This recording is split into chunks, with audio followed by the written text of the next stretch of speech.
Welcome back to the channel. Today we're doing something a little different, and one of the first issues I've ever had with this 78 is I got some junk wheel bearings, and I've already gone ahead and took the tire off, took the caliper off. I never replaced this side, and took out this bolt that kind of retains it and snapped right off. So probably gonna have to grab a caliper. Kind of stinks, but anyway, this is to get the locking hub off. It's just a 4mm Allen. I'm gonna pop all these off real quick and let's see what's behind it. So popped off this cover, and this is, well, that's not good. That snap ring is supposed to be inside there, so it's pretty cool. Anyway, this is the actual locker. When you engage it, it pushes kind of everything in. It pushes the splines in to engage. I'm pretty sure that's how that works. Don't quote me on it. I'm not a axle builder, but I do know that snap ring should have been inside, hooked to something. I'm assuming in here somewhere there's going to be a groove, but could be wrong. I wonder if I've ever actually had four-wheel drive on this side with that the way it was. But anyway, so what are we gonna do next? Looks like there's a snap ring out here, and then this outside piece will come to me. I'm gonna grab probably like some sort of small flathead. We'll try to pry that thing out. Okay. Got my small flathead. Try to pop this thing out.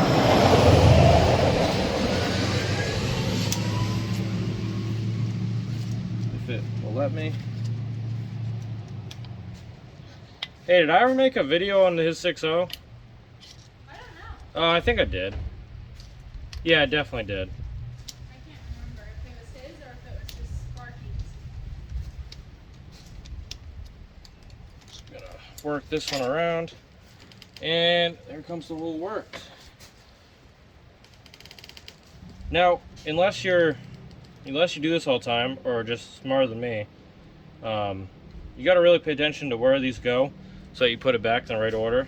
And there's a high chance that I'm probably gonna fuck something up. But anyway, there's a little piece of metal in this grease here.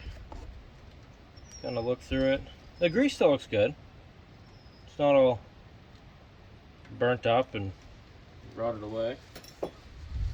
So anyway, we'll pop this out. I'm just going to inspect this again. Now this is going to be an actuator for your four-wheel drive, I believe. I believe in this thing. So I think these sit like this and they spin around, and then when you put in a four-wheel drive, or this thing spins, but then when you put in a four-wheel drive, it sits and finds these slots and goes in, and then it turns the wheel from the outside. That's why with these old trucks, sometimes when you go to either put it in or take it out of four-wheel drive, you have to move it or throw it in reverse and kind of rock it around until it finds one of these grooves. Because if you try to push it in when it's not lined up, or at least not close enough, because they're tapered edges, it just won't go in. So sometimes you just gotta find that sweet spot. But this gear all looks good. There's a couple chunkies in there. Not a big deal to me. I'd say this one looks pretty good.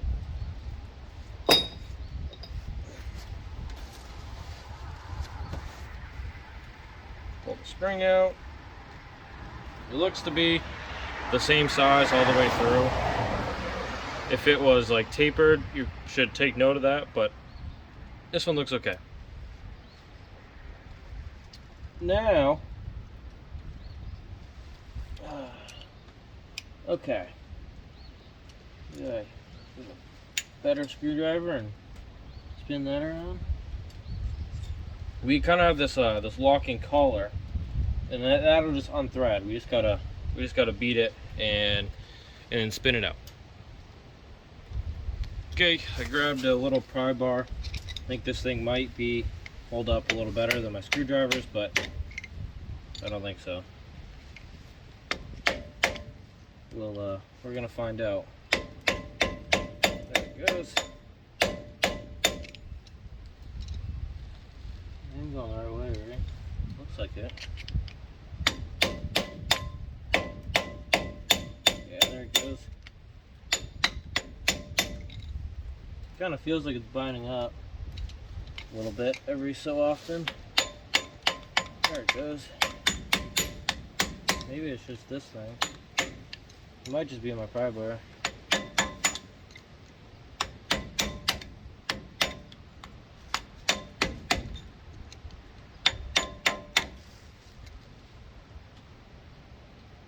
So I wonder if that snap ring came out because my splines, or the groove it's supposed to ride in, was worn down. So I'll show you guys a little closer in a second here.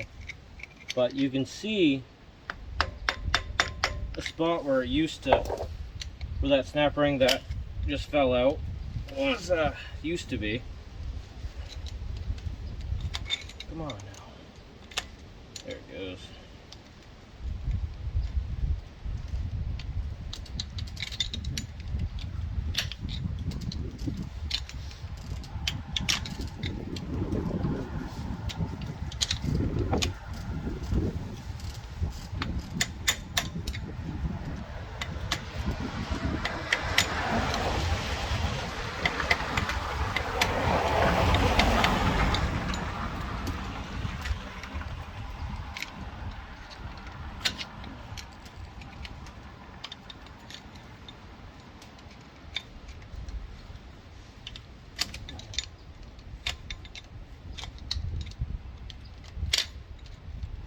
Holy fuck, this thing's got a lot of threads.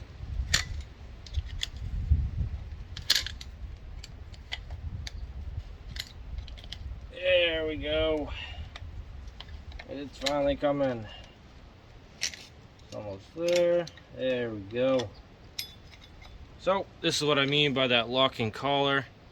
This is what you see, and it's kind of what I did. Threw this pry bar in there. You can probably use a screwdriver. Or, you know, someone probably has a special tool for this, but that's not me, so.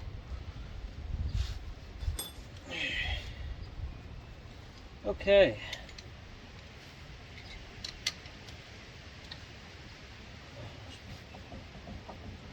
I don't think this is supposed to have this much play in it. So, probably a good thing we're in here.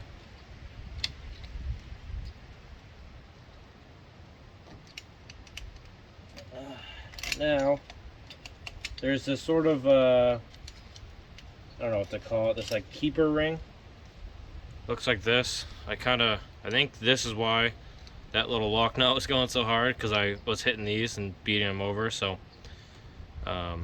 straighten that out a little bit before I put it back in. But I also wonder if these three that I'm covering, they don't seem to be any specific order, so I wonder if those are broken off. They kind of look like it, but I don't know. Hard telling. Where it's like all greasy and then it's shiny right on the edge. It kind of looks like they broke off, but we'll see if we can find them. I'll throw a magnet in there at some point. Okay. Now, is this another one? It is. But this one's free spinning. Or not tight. Now, am I just spinning it, or is it? I don't know yet. No, I think it's coming. Okay. So I wonder how tight this one's supposed to be, because obviously it wasn't torqued down at all, because it was free. I wonder if this was contributing to my wheel bearing issue, if they weren't pressed in all the way. So they kind of let themselves walk around a little bit.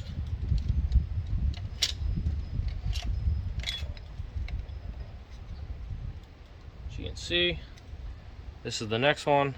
This is the one that wasn't tight, and you can see there's a lot of metal that was grinding on it. Okay, now I think I'm looking at the outer wheel bearing. Yep, definitely am. Can this come out? Okay. Let's oh, what's this? Another separation ring or a friction ring, I think. You can see there's a lot of spinning around on it.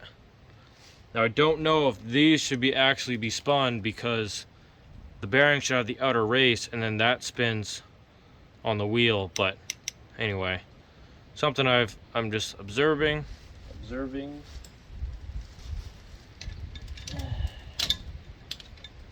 Okay, come on. There you go.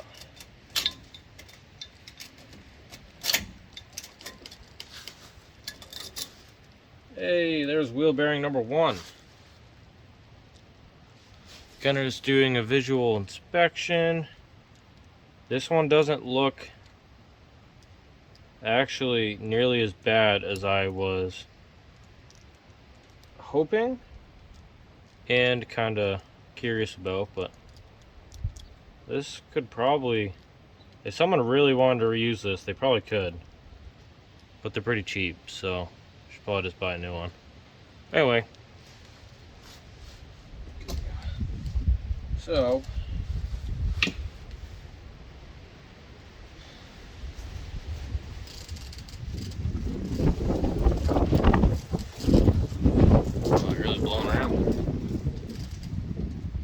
oh, as you can see too, I started out with not a wooden block. I don't know if you can even see that on camera, under the jack stand. And I put one on there, because I'm a safety man. Okay. So back here, I don't know if you can even see me, probably can't. And here is your rear one. I'm curious if that's, I don't know how much slop that's supposed to have, but gonna hope that's normal. But anyway, take this bearing out. I'll show you guys that next. I'll move you around a little. So, internet tells me there's another bearing in there, and I'm guessing that that's the one that failed, because so far the ones I've taken out, they look okay so far. Everything in there looked good. The grease looked good. Nothing was burnt. There was a little metal in there, but I think it's honestly from the end of these splines, because this couldn't hold a snap ring. So it's no wonder why the snap rings popped out. But anyway, we're gonna dig these out real quick and see what's up with it.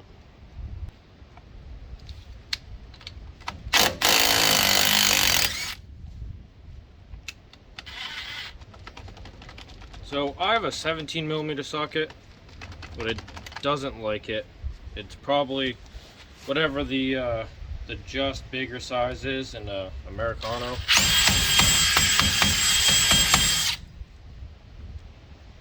Anyway, that thing doesn't like it. So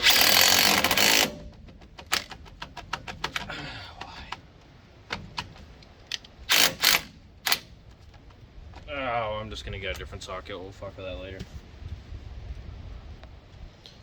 So I'm gonna finish taking these off, and my phone is actually about to die, so I think I'm just gonna end it here, and we'll pick up once probably tomorrow, and we'll finish this thing up. So back with the wheel bearings for the 78, and talking to the guys out at Napa, they kind of confirmed what I was thinking. I'll show you this new caliper I got, just for the sake of it. It could always stop better, so grab one of those. I'm gonna have to probably weld a nut on there, or try to use an extractor or something to get the broken bolt out of that ear. But they kind of confirmed what I was thinking with that spindle nut not being all the way tight, because all these bearings look good. And I think I'm just gonna repack them, re-grease them, and re-grease all the threads and everything, and then we'll just tighten up that spindle nut and see if it's tight and go from there. But I told them, I was like, all my bearings look good. I don't really know. I don't do this like often, but they all look good, and they don't really have any play in them. Sort of like this one, the spindle one, I mean, this thing's tight. This thing's good. Everything spins freely. Nothing's loose. It's greased good. All the rubber seals are good. So, kind of where I'm at with it is we're just going to throw these back on and throw that spindle nut on there, but actually tight. And then we'll see how much play is there, because it'd be super nice if I don't have to pull this thing apart again. But it's not like it takes too long anyway. So, we have it all back together. This is the new caliper. Just bled that. And then there's no real play anymore. I mean, there's none there. So it was just a loose spindle nut. That's all that was, and it's kind of a pain. But I'm glad I didn't actually have to do any bearings, because just saved me a lot of time. All I had to do is put it back together, tighten up that nut. We're good. Now the only thing you're gonna want to be aware of is when you undo this, you're gonna have the outer ring, and then you're gonna have the not a ring, but like a gear. You have like your outer gear and your inner gear. Your inner gear is the gears in the center, and then on each side there's like, I don't know, 1/2 inch, 3/4 of an inch of just like metal plate sort of deal. And one side's taller and one side's a little thinner. Thinner side's got to go out. I put it in backwards the first time. It goes in fine. They're the same like size in terms of depth, so it goes in fine. But the problem you have is when you try to put your locking hub on, the ears on the end of the lockers that are supposed to catch the ears of this other gear that actually like that pushes it in, it'll hit that wider plate. Now you got to spin around so the thinner side's there, and that way the ears sit in between. There's basically just this ring of negative space that those occupy. So something to be aware of. I should have taken a video of it when I had it out. Wasn't really thinking about it, just trying to get it done. But anyway, that's gonna be it. We're gonna slap the tire back on here, and we're gonna send it down the road, give it a test.